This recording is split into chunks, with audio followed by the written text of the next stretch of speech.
Buenas tardes, Maricielo. También gracias por estar puntuales y presentes. Buenas tardes con todos, en realidad. Buenas tardes, Ariana, Astrid, Duvernay, Gala, que también está ingresando. Giancarlo, buenas tardes. Ermelinda, gracias por estar aquí. José, buenas tardes. Carl, Leslie, Lisbeth, buenas tardes. Maricielo, también Pilar, Rey, Sandro, Valentina, Valeria, Xiomara, Yuritsi, buenas tardes con todos. Vamos a iniciar entonces nuestra reunión y por supuesto también buenas tardes a nuestra tutora Ninoska que nos acompaña. Bien, vamos a iniciar nuestra sesión de hoy que nos lleva a abordar el tema de los tipos de narradores y tiempos del relato en la novela La ciudad de los perros. Ya hace algunas clases hemos estado profundizando con respecto al tema de los narradores, enfocándonos sobre todo en los aspectos hemos estado viendo los temas de la novela, enfocándonos sobre todo en los aspectos de los personajes, los temas, vimos también contextos, ¿no? Ahora vamos a enfocarnos en un aspecto más formal de la novela, que tiene que ver con los narradores, el tiempo, y la siguiente semana hablaremos de las técnicas narrativas, ¿no? Que repito, son aspectos más formales que tienen que ver más con el relato que con el mundo de la historia. Hoy día nos vamos a enfocar específicamente en los tipos de narradores y en el tiempo del relato. Bien, estos son los dos temas que vamos a trabajar hoy día. Recuerden ustedes cualquier duda, cualquier pregunta, no solamente sobre lo que estamos trabajando hoy, sino sobre lo que se trabajó en anteriores clases o simplemente algún comentario sobre la novela, bienvenido a través del chat en cualquier momento. Yo estoy pendiente de lo que ustedes comenten o pregunten en cualquier instante, ¿sí? Muy bien, entonces empezamos nuestro recorrido. Vamos a iniciar primero trabajando los tipos de narrador en La ciudad de los perros. Es sin duda un aspecto que ustedes han percibido a la hora de leer la novela. Hay varias voces que se presentan y se cruzan en la novela y eso es precisamente lo que tenemos que trabajar nosotros. Ahora, antes de ingresar ahí, quisiera hacer un comentario brevísimo sobre todos estos conceptos que estamos trabajando. Una obra literaria, ¿ya?, está plagada de elementos significativos, personajes, acciones. Para llegar a capturar los elementos o los sentidos de esa obra literaria, debemos de reconocer precisamente cuáles son sus componentes y ver cómo actúan. Es decir, debemos primero llegar a un momento de descripción de la obra. Y eso es lo que hemos estado haciendo a lo largo de estas sesiones. Hemos estado describiendo los personajes, hemos estado describiendo los temas, hemos descrito ahora, vamos a describir los narradores, el tiempo, los espacios, ¿sí? Lo que quiero que quede claro es la importancia de primero ordenar, ¿no? Cuando ustedes se acerquen a una obra literaria y deseen ir más allá del mero disfrute de la lectura, de la historia, sino a ver y analizar la novela, pretendiendo ver un poco más dentro, es necesario primero descomponerla, es decir, analizarla en sus partes y reconocer sus diversos elementos y cómo interactúa. Y eso es lo que estamos haciendo nosotros, ¿no? Todas estas sesiones han sido básicamente descriptivas. Y eso es lo que vamos también a hacer hoy día. Vamos a describir cómo se presentan los tipos narrativos y también vamos a describir la estructura del relato, ¿no? Sobre la base del tiempo que se plantea. Todo, repito, con ánimo de precisamente clarificar el panorama de la novela. Bien, vayamos a ver este primer tema que es el de el narrador o los narradores que están dentro de la novela. Para ello es necesario primero hacer un pequeño recordar sobre lo que se ha venido trabajando. Nunca está de más recordar, aunque brevemente, los conceptos base sobre los cuales nos estamos desplazando nosotros. El narrador es una voz encargada de contarnos la historia. Es decir, el narrador se ubica entre lo que es la historia cúmulo de sucesos, y lo que es el relato, que es el producto de su narración, lo que nos cuenta. Entonces, ahí tenemos tres instancias muy importantes o tres elementos: la historia, el relato y el narrador en medio, que es el que nos cuenta la historia, ¿no? Muy bien. Ahora, desde esa perspectiva y acercándonos al narrador, ¿sí? Debemos de, para distinguir y describir la naturaleza del narrador, debemos de distinguir el punto desde el cual está emitiendo su voz, es decir, desde dónde está hablando. Para ello describimos o señalábamos una diferencia entre dos planos dentro del texto: el plano dentro de la historia, que es este de aquí, y el plano fuera de la historia. Cuando hablamos que está dentro de la historia, nos estamos refiriendo a todo lo que involucra y contiene los hechos de la historia, ¿no? Personajes, acciones, todo lo que tiene que ver con el mundo que nos refiere la historia, la novela, perdón. Y el ámbito fuera de la historia es esta dimensión donde no hay elementos que se involucren con la historia. Ahí es donde vamos a encontrar, por ejemplo, el narrador omnisciente, ¿no? Ya acercándonos a la tipología, ¿no?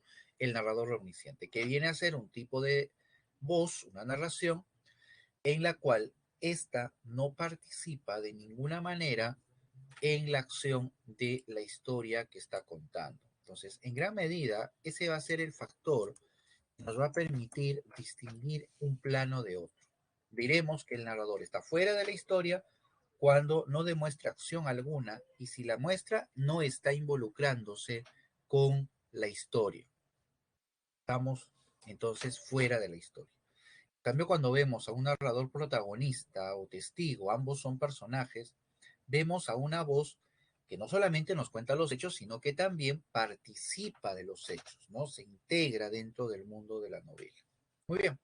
Estos eran los conceptos generales que es, repito, importante siempre recordar, y que ya lo habíamos aplicado inclusive con El mundo de Sancho y Ajeno. Muy bien, acerquémonos ahora entonces a la novela La ciudad de los perros. Veamos los tipos de narradores en La ciudad de los perros. Básicamente vamos a distinguir tres tipos de narradores: el llamado narrador objetivo, del cual ya hablamos hace algunas clases, pero de todos modos vamos a volver a comentarlo porque es importante, es el narrador más importante de La ciudad de los perros. Luego viene el narrador personaje, que también lo vamos a encontrar, y el narrador mixto. ¿Qué es lo que nos muestra el narrador mixto? Ahí también debemos de detenernos.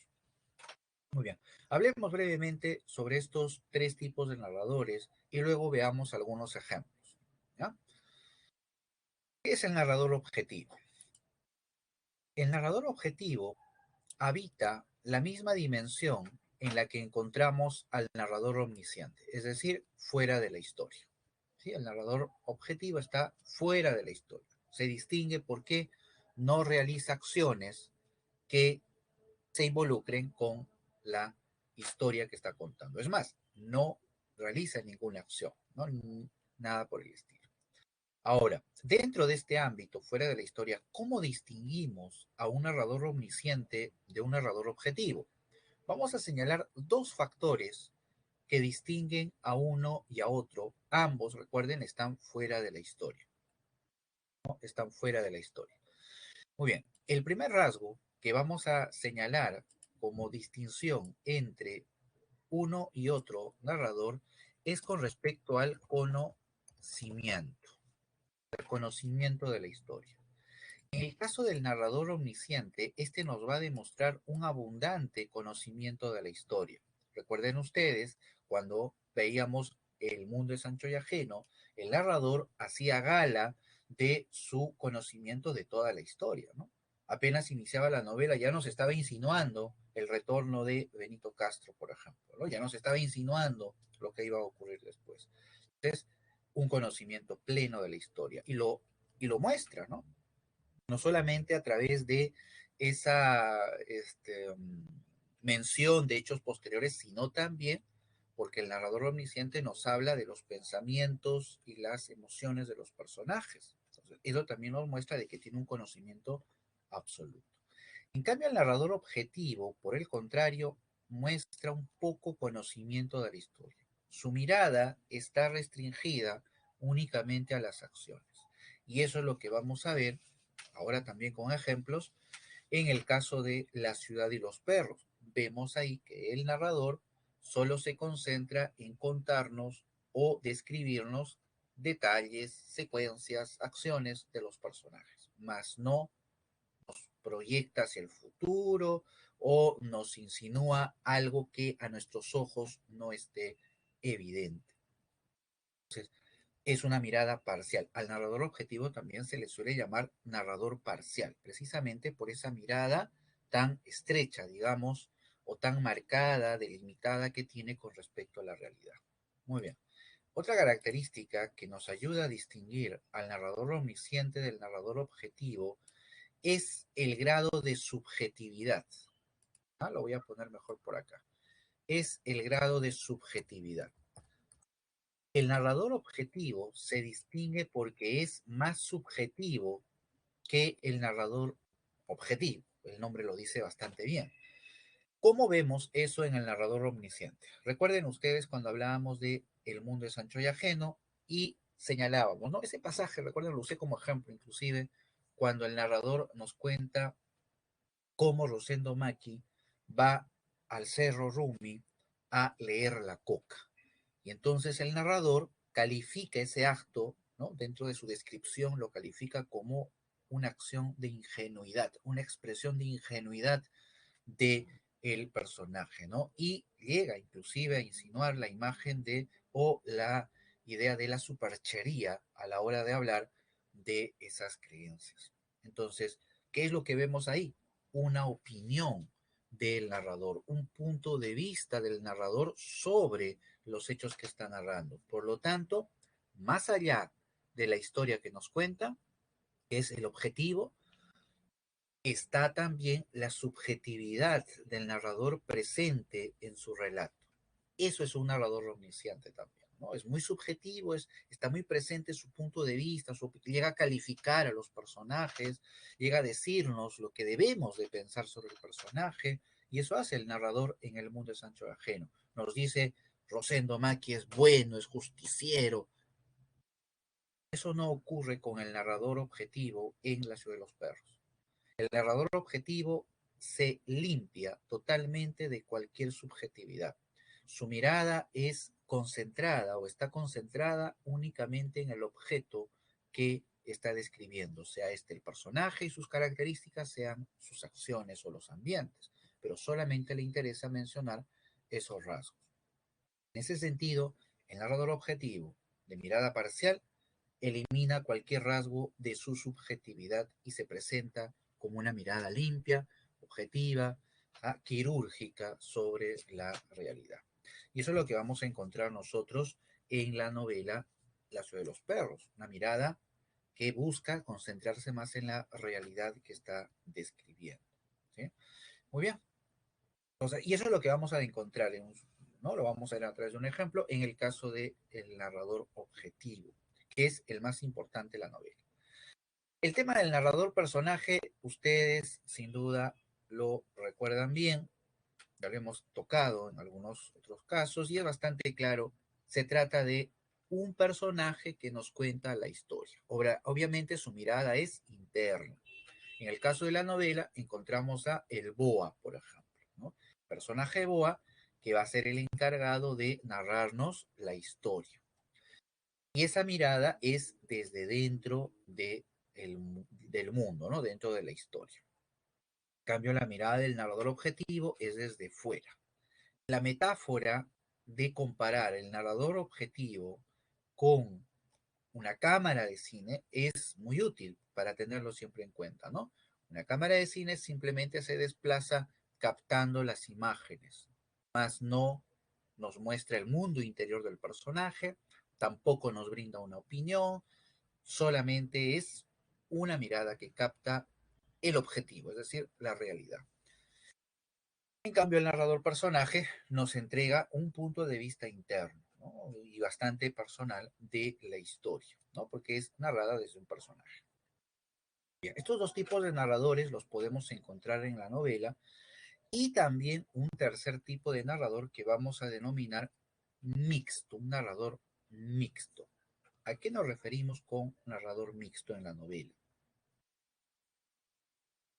Se refiere al hecho de que en la novela se suelen cruzar voces narrativas, ¿ya? Se suelen intercalar en ocasiones, ¿sí? Se suelen infiltrar, lo vamos a ver en un ejemplo, infiltrar. Esencialmente, entonces, podemos definir el narrador mixto como la mezcla de narradores, ¿sí?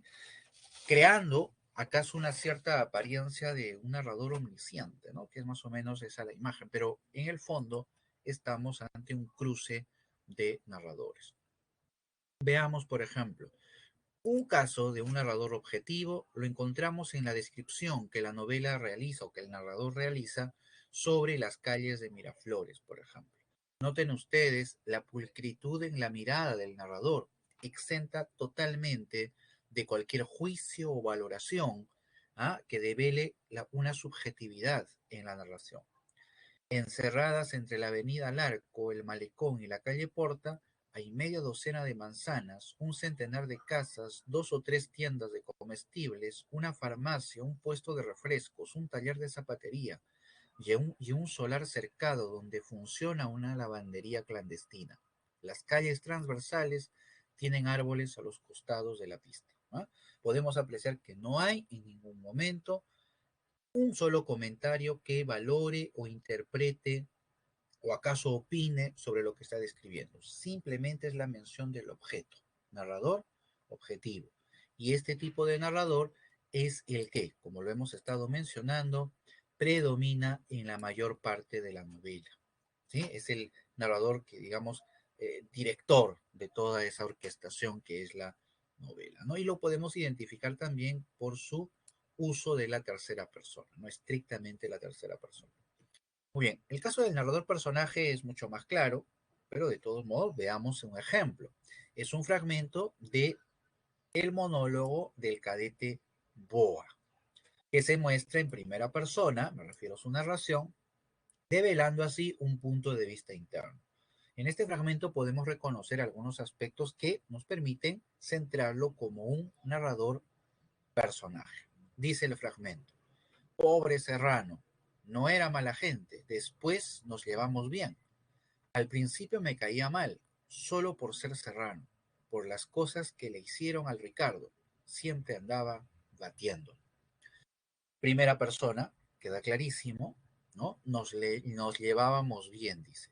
Primera persona. En segundo lugar, estamos ante una voz que devela acciones que participan del mundo de la historia, porque está hablando de Cava y él luego dice, el narrador, que nos llevábamos bien. Eso quiere decir que el personaje está dentro de la historia, que la voz está dentro de la historia y es más, participa conjuntamente con el personaje del cual está hablando. Entonces, con ello, claramente podemos identificar de qué se trata de un narrador interno, de un narrador que está dentro de la historia. ¿Sí? Ahí tenemos dos ejemplos claros que deslindan claramente una mirada externa, objetiva, y una mirada interna que es ya la del personaje.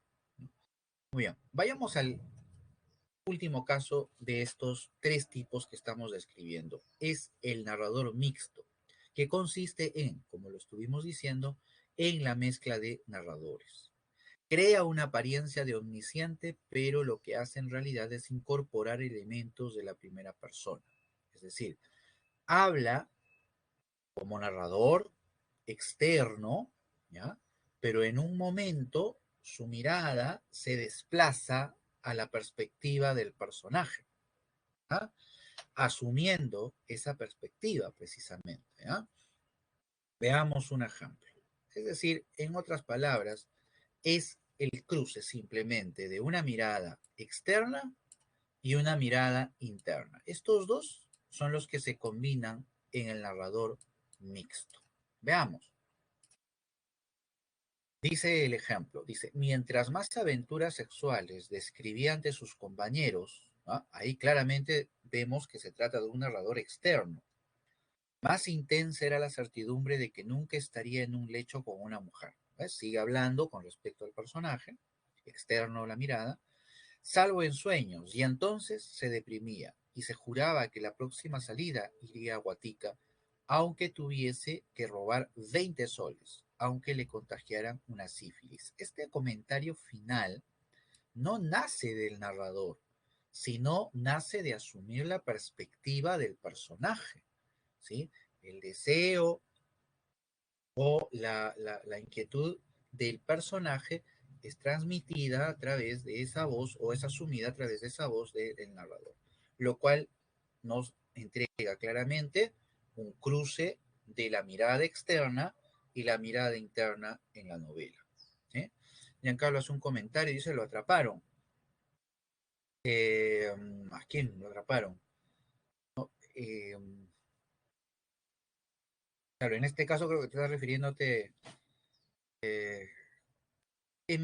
bueno, sí, ¿no? Bueno, aunque eso, si vamos por ahí, por el comentario que estás planteando, no sé si lo atraparon o no, porque con respecto a lo que él señala, ¿no? De sus aventuras, etcétera, ¿no? Claro, alguno por ahí le dice que él nunca fue, ¿no? Y al final el otro termina yendo luego a escondidas.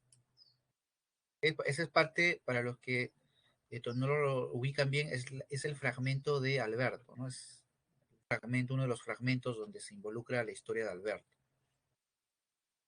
Veamos este otro ejemplo. Seguimos con el narrador mixto. ¿Ya? Seguimos con el narrador mixto. Este es un fragmento que corresponde también a Alberto, que es donde más se presenta el narrador mixto. ¿Ya? En el caso de Alberto. ¿Ya? En las historias de Ricardo, no se presenta mucho ahí, pero más en Alberto. Dice este fragmento. A ratos se detiene. Está describiendo cuando Alberto escribía sus novelitas. ¿Ya? A ratos se detiene y sin levantar los ojos del libro espera de inmediato surge en la algarabía el fragor de las protestas, ¿no? Está viendo a Alberto escribiendo y los demás están alrededor de él. De pronto, esta que es la voz del narrador se ve sustituida por la voz del personaje. Repite Vallano, ya se me está ocurriendo una buena cosa para pasar el tiempo y ganarme unos centavos. Y mi madre rogando a Dios y a los sábados, y a los santos, sábado y domingo. Nos arrastrará a todos por la senda del mal. Mi padre está embrujado por las Eleodoras. Esto corresponde a la voz de Alberto.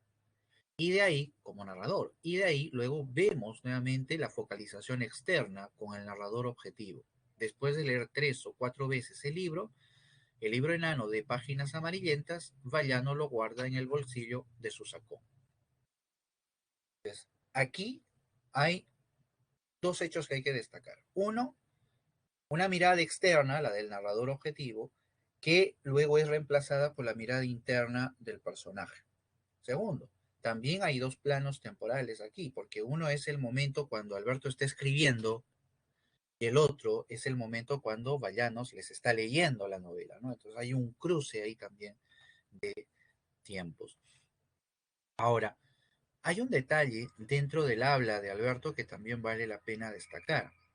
Cuando él está hablando, ¿no? Y dice, mi madre rogando a Dios y a los santos sábado y domingo, está hablando hasta ahí Alberto, pero de pronto se introduce una frase que no es de Alberto, nos arrastrará a todos por la senda del mal. Es una frase de la madre. Entonces ahí también vemos esta naturaleza de lo que estamos llamando narrador mixto, ¿no? Porque de pronto es Alberto el que está hablando y de pronto se desplaza a la perspectiva de la madre. Entonces, hay este cambio de perspectiva, ¿sí? En los personajes, en los narradores. A eso nos referimos con un narrador mixto, ¿no? Un narrador que se desplaza de una perspectiva externa a una perspectiva interna, de la perspectiva de un personaje a la perspectiva de otro personaje, y va cambiando, va desplazándose, produciendo precisamente esta mezcla de elementos. ¿Sí? Muy bien. ¿Sí? Queda claro entonces la naturaleza del narrador mixto. ¿Sí? Muy bien. Veamos algunas preguntas del cuadernillo que apuntan precisamente al tema de los narradores. En la primera pregunta, ustedes encuentran la mención precisamente de las tres perspectivas que predominan en la novela. La externa, la del narrador objetivo, la interna, la de los personajes, y la mixta, que combina las dos anteriores. Dice, la interna corresponde a la voz del. Ahí es donde ustedes claramente, muy bien, Ray, distinguen esos dos niveles, ¿no? Lo externo y lo interno. Todo lo que está dentro de la historia pertenece a los personajes y ellos desarrollan la historia, ¿no? Correcto. Se trata de un narrador personaje. Muy bien, Ray y Pilar. Dos, en el fragmento siguiente, dice, es una descripción. Cuando el viento de la madrugada irrumpe sobre la perla, empujando la neblina hacia el mar y disolviéndola, y el recinto del Colegio Militar Leoncio Prado se aclara como una habitación colmada de humo, cuyas ventanas acaban de abrirse, un soldado anónimo aparece bostezando en el umbral del galpón y avanza restregándose los ojos hacia las cuadras de los cadetes. La cometa que lleva en la mano se balancea con el viento de su cuerpo y en la difusa claridad brilla. Tenemos una descripción que es el momento cuando va a tocarse la día, está amaneciendo en el colegio. La pregunta dice, con respecto al fragmento citado de la novela, marque la alternativa que contiene la afirmación correcta. A ver, vamos a contrastar entonces. Dice, hay contraste entre naturaleza y urbe. En el fragmento sí se menciona la naturaleza, el mar, símbolo, muy bien, y se menciona la urbe, que habla de la perla. Entonces, ¿estamos ante estos dos conceptos? Sí, pero ahí es donde hay que observar si esos dos conceptos dentro de ese fragmento se plantean como contrapuestos, ¿no? Se plantean como contrapuestos, así como cuando lo vimos en El mundo es ancho y ajeno. En El mundo es ancho y ajeno, Rumi y la hacienda son dos conceptos que la novela propone precisamente como contrapuestos porque uno representa la libertad y el otro representa la esclavitud. Pero en este fragmento vemos que no hay esa oposición. Si bien se menciona la naturaleza y la urbe, no se está estableciendo una oposición. Entonces la uno no es. El punto de vista es interno. No hay ningún elemento dentro de este fragmento que nos diga que la voz realiza una acción dentro de la historia o haya participado dentro de la historia. No podemos decir que sea interna la mirada. Tampoco es la dos. Destaca el lenguaje coloquial. Si hubiera rasgos del lenguaje coloquial, encontraríamos expresiones como modismos, tal vez jerga, algunos, tal vez interjecciones o algunas reiteraciones, redundancias que son típicas, o muletillas que son típicas del habla coloquial, pero no encontramos nada. Se trata de un lenguaje bastante estándar. Entonces, no es. Se trata de un narrador objetivo. Tenemos que ver qué es lo que distingue al narrador objetivo. Uno es su mirada concentrada solo en los hechos. No hay ninguna opinión, ni punto de vista, ni interpretación que realice. Entonces, leemos y nos damos cuenta que sí, solamente va describiendo los rasgos de esa realidad. Entonces, podemos decir que sí, estamos ante el ejemplo de un narrador objetivo y por lo tanto la clave viene a ser la 4, ¿no? Es decir, el enunciado 4 viene a ser la alternativa correcta. Bien. Sigamos con la 3. Aquí se nos pregunta sobre otro fragmento, también sobre el tema de los narradores. Aquí ustedes tengan muy en cuenta este detalle. Dice, en cambio, la malpapiada. Ustedes recuerdan quién era la malpapiada, ¿verdad? Era la mascota del boa. Nadie, ningún personaje, bueno, creo que por ahí alguno, pero no hay otro como el boa no hay otro como el boa que hable de la malpapeada o que le hable inclusive a la malpapeada, porque muchas veces hay un diálogo, bueno, hay un referirse del boa hacia la malpapeada. Entonces, apenas ustedes vean malpapeada, estamos posiblemente en la mirada del boa. Luego dice, en cambio a la malpapeada la fregaron, se peló casi enterita y andaba frotándose contra las paredes y tenía una pinta de perro pordiosero y leproso con el cuerpo pura llaga. Debía picarle mucho. No paraba de frotarse, sobre todo en la pared de la cuadra que tenía raspaduras. Su lomo parecía una bandera peruana, rojo y blanco, blanco y rojo, yeso y sangre.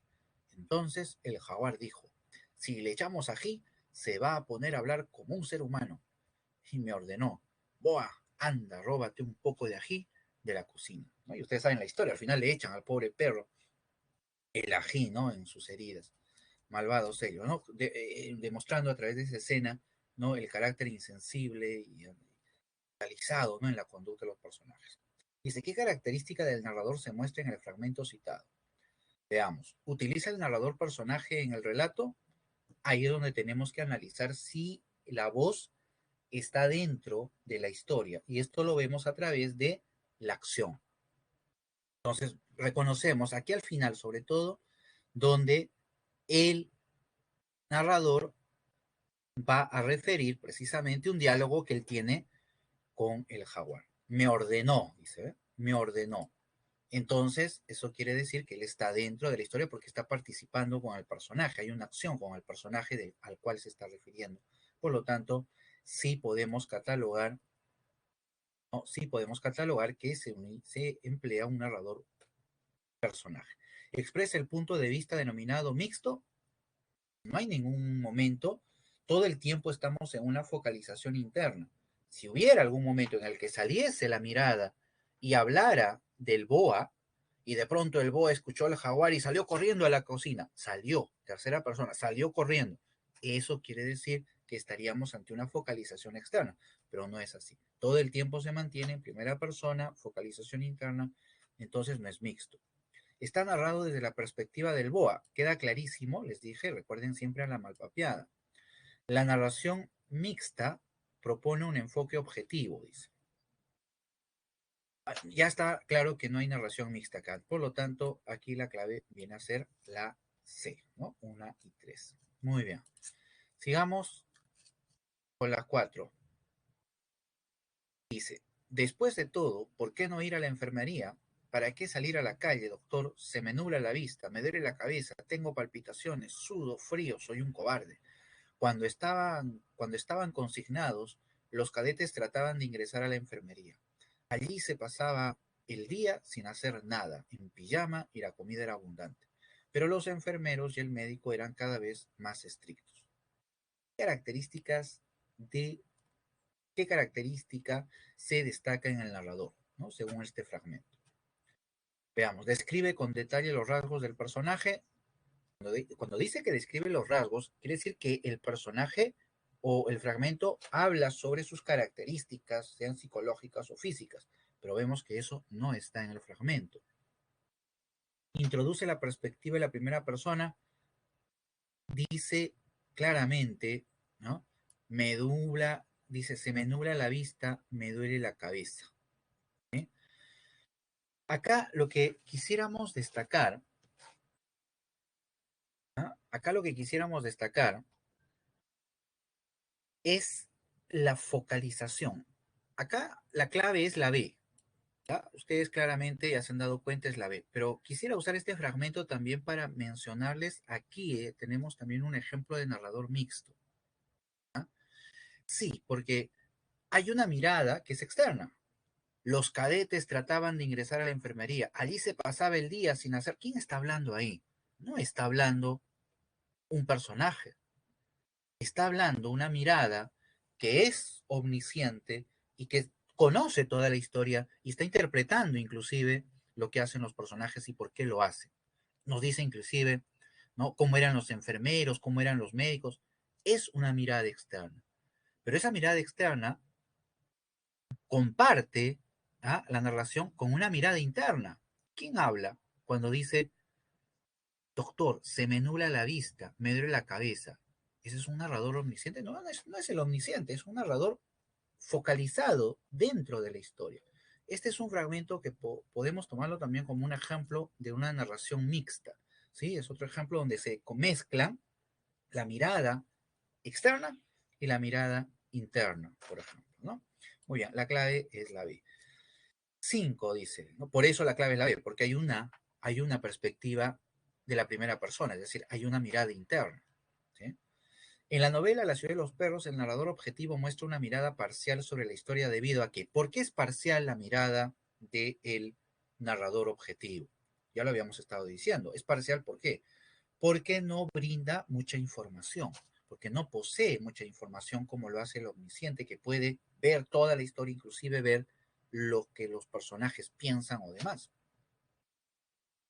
En ese sentido, tenemos que buscar la alternativa que nos explique por qué su mirada es parcial. Ahí la clave viene a ser la C, ¿no?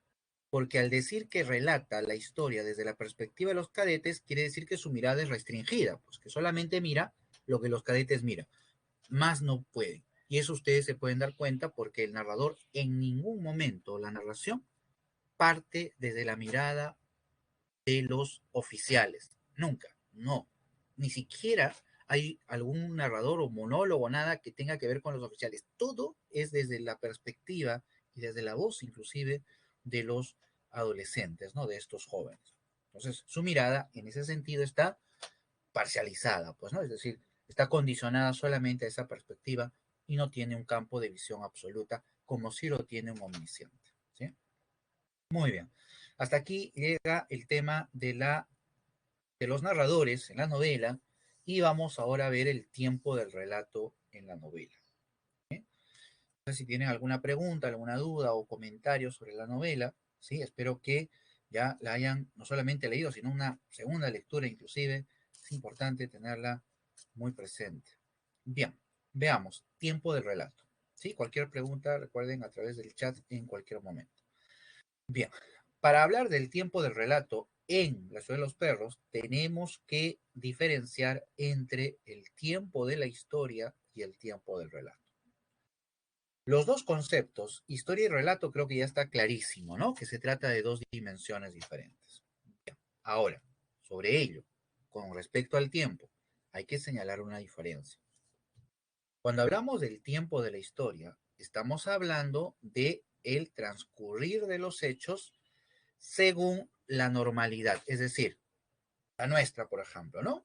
Los hechos, las acciones se realizan según una sucesión cronológica y lógica, ¿no? Entonces hay toda una medición, tiempo de la historia.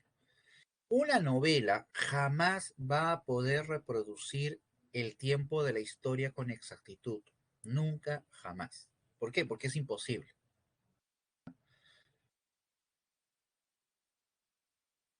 El mundo es ancho y ajeno, recuerden. La historia del mundo es ancho y ajeno. La historia dura más o menos, todos los hechos se desarrollan más o menos durante unos 15 años. 15 años. Esa es la historia, el tiempo de la historia. Para que la novela reproduzca en el relato el tiempo exacto de la historia, tendría el relato que durar también los 15 años. Pues imagínense lo voluminoso que tendría que ser y lo detallado y minucioso. O sea, es imposible. La obra, El mundo es ancho y ajeno, lo que hace es tomar el tiempo de la historia y acercarse a esa imagen a través de un orden cronológico de los hechos, pero a partir de resumir o sintetizar los hechos o tal vez eliminar alguno de los hechos, tratando de acercarse al modo o al transcurrir natural de la historia. Entonces, por eso es que nosotros, cuando nos acercamos a El mundo de Sancho y Ajeno, vemos una novela donde los hechos se suceden de forma cronológica, pero obviamente no reproduce de manera exacta el desarrollo del tiempo de la historia, es decir, no con todos los detalles. Hay hechos que se eliminan, hay hechos que se sintetizan, hay hechos que se recuerdan a través, ¿no? O a través de cualquier otro recurso, se trata de incluir y de ese modo se abrevia, pues, ¿no? El relato, el tiempo del relato resulta siendo una condensación del tiempo de la historia, ¿no? Pero siguiendo el orden natural. Muy bien. Eso es en el caso del mundo de Sancho y Ajeno. En el caso de la ciudad de los perros, vamos a estar por el otro lado.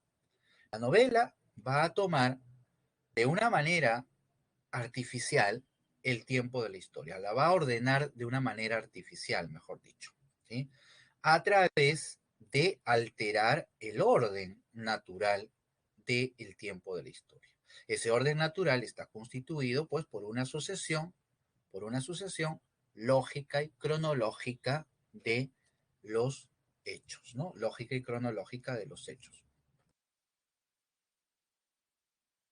Pero que en La ciudad de los perros van a estar alterados. Eso ustedes sin duda se han dado cuenta. Los que han leído la novela, que sí, creo que están todos, por favor, se han dado cuenta que de pronto estamos en un determinado momento y al siguiente párrafo o fragmento saltamos varios años atrás o varios momentos atrás. Hay estos saltos temporales que vamos a denominar como flashback, ¿no? Como el flashback. Muy bien. Pero ahí no queda esta historia. Vayamos a ver con respecto a estos conceptos cómo se organiza la estructura temporal dentro de la novela. ¿Ah? Con esto vamos a acabar. Una descripción rápida sobre esa estructura temporal. A ver, para ingresar a ver la estructura temporal de la novela, es muy necesario distinguir las tres líneas narrativas por las cuales se desplaza la novela. ¿A qué le llamamos línea narrativa? A los grupos, ¿ya?, de relatos o de historias que se vinculan dentro de la novela. De tal manera que podemos identificar nosotros tres conjuntos de acciones, ¿ya? Es decir, las acciones se van a agrupar según una cadena narrativa. ¿Ya? Veamos. Primero describimos y luego lo vuelvo a explicar para que se entienda mejor. La línea narrativa 1 es la columna vertebral de toda la novela. Es en ella donde se producen los hechos centrales de la obra. ¿Cuáles son? Todos los hechos que tienen que ver con el robo del examen. Lo cuento, lo recordamos. Empieza con el robo del examen por parte de Cava, luego Arana es castigado junto con Alberto y los demás. Ellos eran los guardianes, no los imaginarios. Arana, desesperado porque quiere ver a Teresa, acusa a Cava para canjear su salida. Luego Arana termina muerto, se infiere la causa. Luego Alberto acusa al jaguar de haber matado a Arana. Luego Alberto se retracta delante de los oficiales y Gamboa es desterrado como consecuencia, ¿no? Lo echan del colegio, se marcha del colegio y el jaguar termina inculpándose delante de Gamboa. Esos son los hechos que enhebran la línea narrativa 1.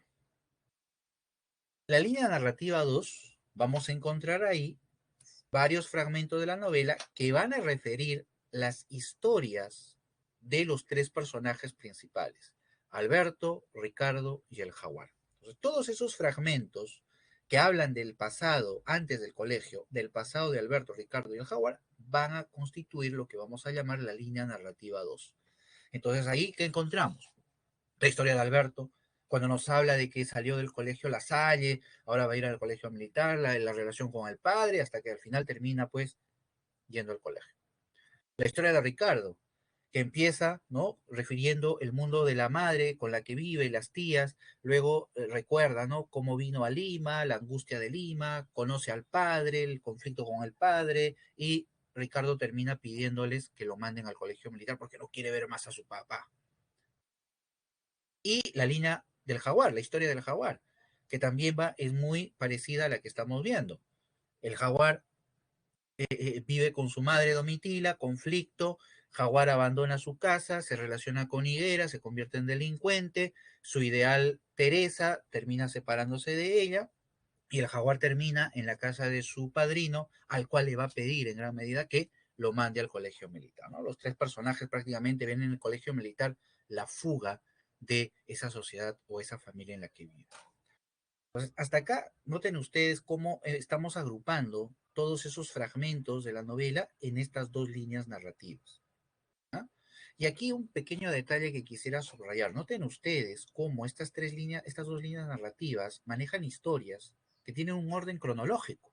Es decir, si ustedes agarran la novela y cogen todos los fragmentos de la historia de Ricardo, por decir, todos los fragmentos de Ricardo, los sacan manteniendo el orden en el que se presenta en la novela, se van a dar cuenta que la historia de Ricardo tiene un orden cronológico, ya sigue un orden cronológico, ¿no? Desde que sale, llega a Lima, conoce al país, hasta el final.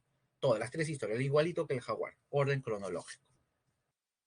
La tercera línea narrativa es el conjunto de hechos que describen el mundo de los cadetes en el colegio. Esos 3 años. Hay varios fragmentos de la novela donde se hablan de eventos donde los cadetes participan y que forman parte pues del ambiente. Por ejemplo, el bautizo, ¿no? Por ejemplo, cuando realizan estas competencias sexuales, de virilidad, la anécdota de las gallinas, por ejemplo. Por ejemplo, tomemos esa anécdota de la gallina, ¿no? Esa anécdota no contribuye para nada con el desarrollo de la línea narrativa 1, pero no tiene nada que ver con el examen. Tampoco contribuye con la línea narrativa 2, no tiene nada que ver con las historias de los tres personajes. En ese sentido, el hecho de que se presenten ese tipo de escenas, como el de la gallina, como el toque de Diana, por ejemplo, la descripción del amanecer, ese tipo de escenas tiene que ver con la descripción del ambiente, del mundo de los cadetes, ¿sí? Dentro del colegio. Entonces, es una tercera línea narrativa de la novela, aunque menor en gran medida. Muy bien. Es importante, repito, describir estas tres líneas narrativas. ¿Por qué?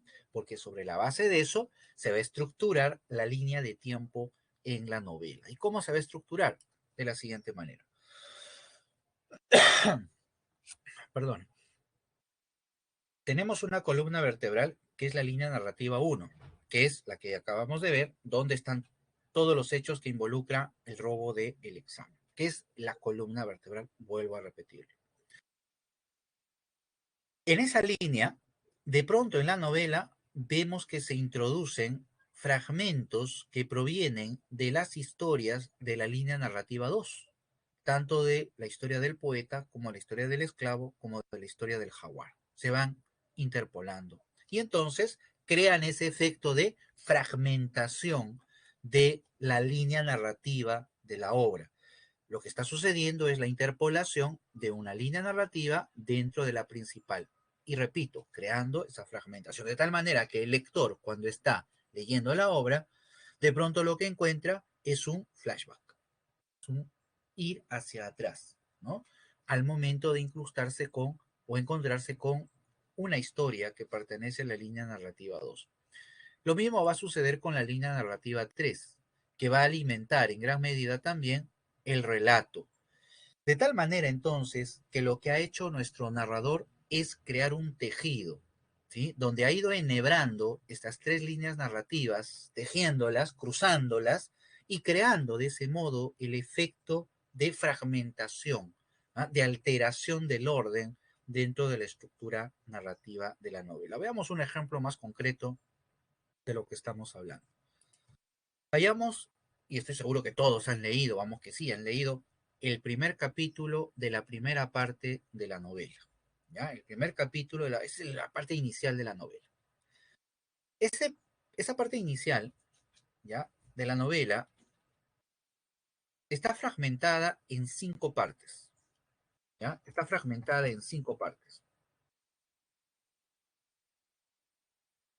Empieza con la escena del robo del examen, la tirada de dados, el arrojo de los dados, ¿no? La suerte. ¿Quién va a ir? El narrador objetivo empieza describiéndonos la escena. 4, dijo el jaguar. Los rostros se suavizaron en el resplandor vacilante que el globo de luz difundía en el recinto. Fíjense esa descripción del objetivo, tan minucioso, detallado, concentrado en el objeto que describe. A través de escasas partículas limpias de vidrio. El peligro había desaparecido para todos, salvo para Porfirio Cava. Los dados estaban quietos, marcaban 3 y 1. Su blancura contrastaba con el suelo sucio. 4, repitió el jaguar. ¿Quién? Yo, murmuró Cava. Dije 4. Y la suerte estaba echada, ¿no? Al pobre Cava. Inmediatamente termina ese bloque, hay un espacio en blanco en la novela y se inicia otro bloque. Pero ese bloque ya no pertenece a la línea narrativa 1, sino a la línea narrativa 2, a la historia de Ricardo. Y nos cuenta lo que dentro de la historia de Ricardo es el primer momento, cuando Ricardo Está en la casa y empieza a recordar su llegada a Lima. Ha olvidado la casa de la avenida Salaverry en Magdalena Nueva, donde vivió desde la noche en que llegó a Lima por primera vez, y el viaje de 18 horas en automóvil. Iba con el rostro pegado a la ventanilla y sentía su cuerpo roído por la excitación. Voy a ver Lima, decía. A veces su mamá lo atraía hacia ella, murmurando, Richie, Ricardo. Acaba ese bloque que se concentra en la historia de Ricardo y retorna el narrador a el tiempo de la línea narrativa 1. Y nos encontramos con un hecho posterior a la tirada de dados, que es la guardia, entre la guardia que está realizando entre Alberto y Ricardo, ya cadetes en el colegio. Y ahí es donde los personajes se presentan a través de un diálogo donde sitúan a los tres personajes principales. Hay un momento en el que Alberto le dice a Ricardo, oye, le dice, ¿y tú por qué estás acá? Si se supone que el jaguar es el que iba a hacer la guardia. Y Ricardo le dice, bueno, el jaguar me pidió, me hizo. Y ahí Alberto le reclama, le dice, oye, tú te dejas pisotear por el jaguar, te dice de todo, etcétera. En ese diálogo se produce la triangulación de los tres personajes. Vemos al esclavo, vemos al jaguar como el líder y vemos a este pragmático, individualista y cínico que es Alberto. La obra nos está planteando la historia, nos está presentando a los personajes y el conflicto central. Estos elementos que se interpolan son complementarios dentro de esa presentación de los personajes, porque aquí, por ejemplo, en el bloque 2, donde está la historia de Ricardo, el lector va inmediatamente atando cabos e interpretando la naturaleza de Ricardo, ¿ah? El mundo de Ricardo. Ya no es el narrador, como en El mundo de Sancho y Ajeno, quien nos dice lo que tenemos que pensar del personaje. No, aquí el narrador construye los planos con la intención de darle pistas al lector para que vaya interpretando la naturaleza del personaje o de sus acciones. Después de este bloque número 3, después del diálogo entre Alberto y Ricardo, se introduce un cuarto bloque que viene de la línea narrativa 2, pero pertenece a la historia de Alberto. Noten ustedes que aquí se está creando pues una triangulación. El 3 es la presentación, el bloque 3 es la presentación de los personajes, que va a ser, que va a alimentarse o va a ser complementado a través de referir la historia de Ricardo en el bloque 2 y la historia de Alberto en el bloque 4. Estos dos bloques tienen la intención de brindarle al lector una interpretación más amplia y complementaria a la descripción que se está realizando en el bloque 3 del personaje. Dense cuenta cómo la arquitectura va estimulando, ¿sí?, la interpretación del lector para acercarlo precisamente a los personajes. Muy bien, y ahí es donde viene pues el mundo de Alberto, ¿no? Pero el nuevo domicilio traería también el inconveniente de San Isidro, el padre de un compañero los llevaba a ambos hasta el colegio, La Salle, todas las mañanas, etcétera, ¿no? El mundo de Alberto. Termina ese bloque, el cuarto, donde está la historia de Alberto, y nos vamos a la línea narrativa 3. No volvemos a la 1, sino a la 3, donde desde la perspectiva de Boa nos va contando una escena que va a ser una de las tantas del colegio, del ambiente del colegio. En este caso nos lleva a la anécdota de las gallinas. Habla el Boa, ¿no? Cava nos dijo, detrás del galpón de los soldados hay gallinas. Miente, Serrano, no es verdad. Juro que las he visto. Así que fuimos después de la comida, dando un rodeo para no pasar por las cuadras y rampando como en campaña. ¿Ves? ¿Ven? Decía el muy maldito. Un corral blanco con gallinas de colores. ¿Qué más quieren? ¿Quieren más? ¿Nos tiramos la negra o la amarilla? La amarilla está más gorda, dijo. Ese enfoque, esa línea narrativa, repito, va ambientándonos el entorno del colegio. ¿Sí? La línea narrativa 2 va complementando la configuración del personaje y la línea narrativa 1 nos va a desarrollar la trama central de la obra, ¿no? El tema central de la obra. Muy bien. Eso es lo que nos va a presentar la novela. Esa estructura del tiempo alterada va construyendo precisamente nuestra lectura, ¿no? Nuestro recorrido. Muy bien.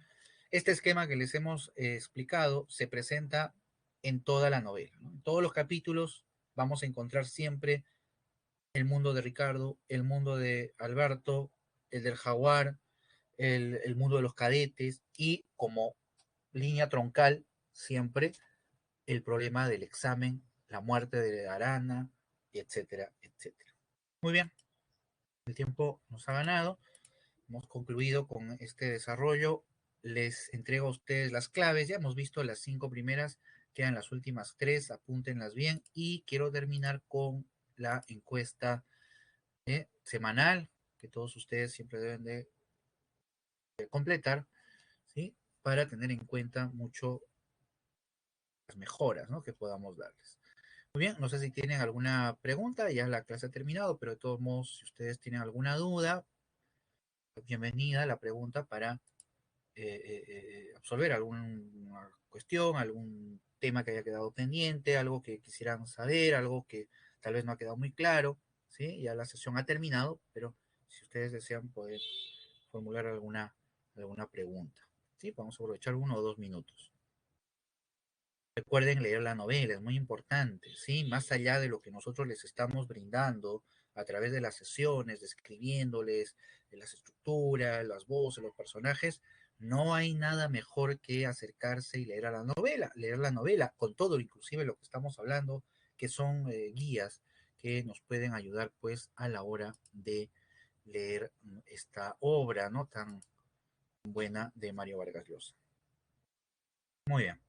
Entonces, lo vamos a dejar aquí. Les agradezco muchísimo a ustedes su presencia, su puntualidad y nos vemos la siguiente semana, ¿sí?